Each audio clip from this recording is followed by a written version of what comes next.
Hello everybody, welcome back to the shop. 10 more minutes. Thunderchief building action.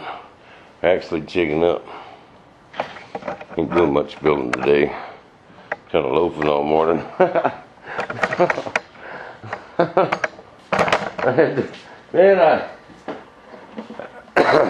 Sometime after I got back from California, I left my overflow tank somewhere. I'm assuming it was out here at Lake Afton.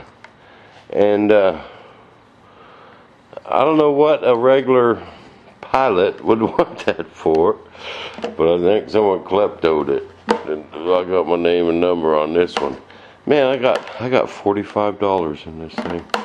Can you believe it? By the time we bought this tank, a fitting, I had to buy an extra bag of fittings to get that one. You know, for my Tomcat I had to have two. And the fuel line and everything, $45. Couldn't believe it. But oh yeah, check it out. Went and got another roll of cloth yesterday. Roll of 6 ounce right there, baby. Get ready to be made into some thunderchiefs. But today, this is what I got going on today.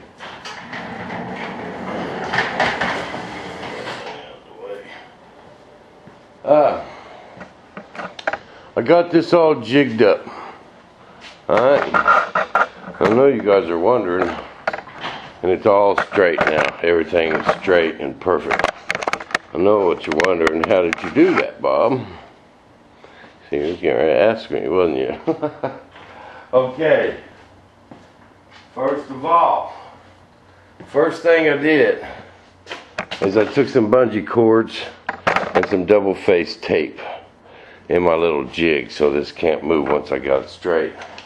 I put this bar in, okay, measured up from the floor on both sides. I got my elevator straight. Okay. Then I came and measured up from the ground on my wings on both sides. Got them the same. Alright. Move my table a while ago. I think that moved. And got them both my wingtips the same. And it was pretty close to my jig I got made in the fuselage.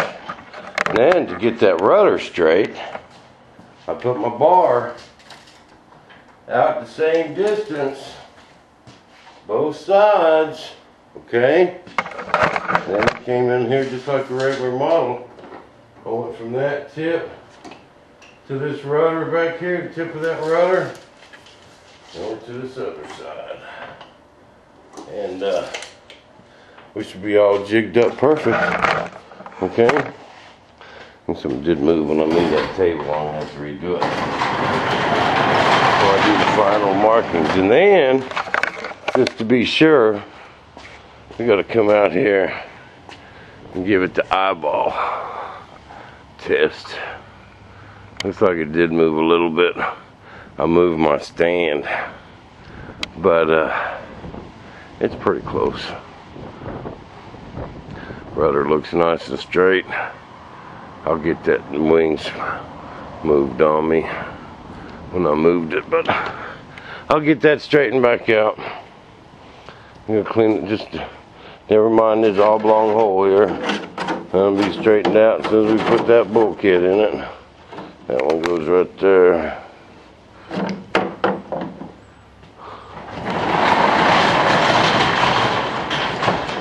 And that's what I've been doing this morning. Started a little loafing on a Saturday morning. Old Balcom came by this morning. We sat here and built that tank. And that shot the breeze for a little bit.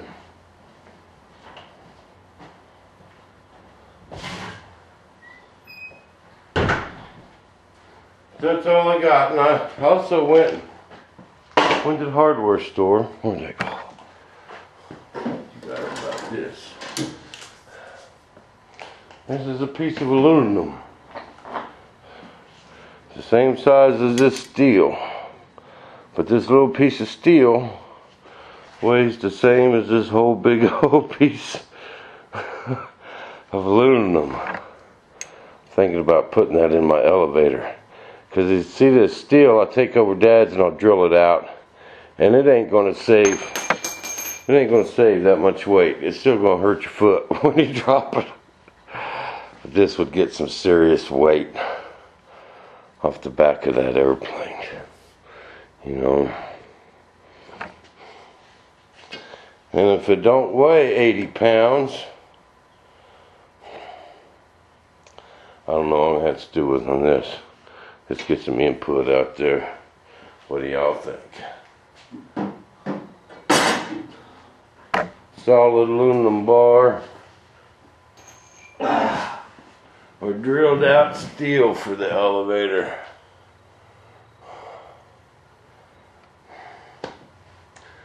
I just don't know what's overkill and what's good. You know, is this overkill and overweight? Man, just this little chunk. Let's see what this weighs.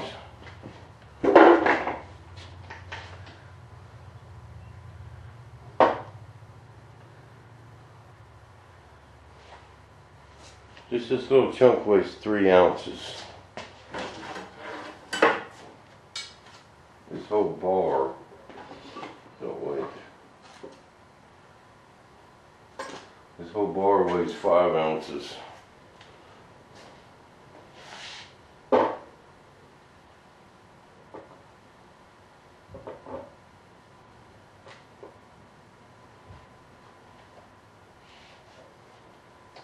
Three ounces. That's almost quarter pound, ain't it?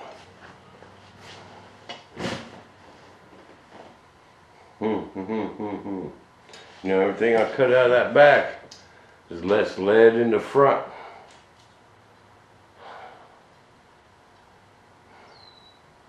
And you know, if this thing didn't weigh no 47 pounds, now listen to this, okay? Them Jet Central Mammoths, Battle motors. And things put out 50, I believe they said they can get 55, 60 pounds of thrust out of them things. I believe that's what Lewis told me. And they weigh like 2 pounds less than a P200. 2 pounds. And that's weight behind the CG. So if this had one of them Jet Cat Mammoths in it, this thing would weigh under 40 pounds. Ready for fuel. Man, that's something serious to think about. Under 40 pounds, a jet this big. It's amazing. It just performed like nothing else. Let's think about that there, Ollie. You like them Jet Central motors? I'm going to send you a link to this video, see what you think about it. And, know what you think of that aluminum for them elevators, too. I think we might be better off using that drilled out steel. I don't know. Let's get some input going. You guys can help on this project. Remember, overkill is overweight. Remember that. That's rule number 3. We know what rule number 1 is. You guys know what rule number 1 is? I'm always right. Rule number 2, when I'm wrong, refer to rule number 1. Rule number 3, overkill is overweight, baby. Refer back to rule number 1 on that one. Oh, thanks for tuning in. Hope you guys have a nice weekend. I'm going to be stuck in the shop. It's supposed to be windy and stormy all weekend. So I'm going to sit here. I want to get another fuse laid up. I want to get on them ducks. I got to get on some parts and quit loafing. As soon as I get this jigged up, I want to get them rudder holes drilled. I want to get these wing holes drilled. And so I can get busy making up another fuse. We'll see you guys back in the shop. Same Bob time, same Bob.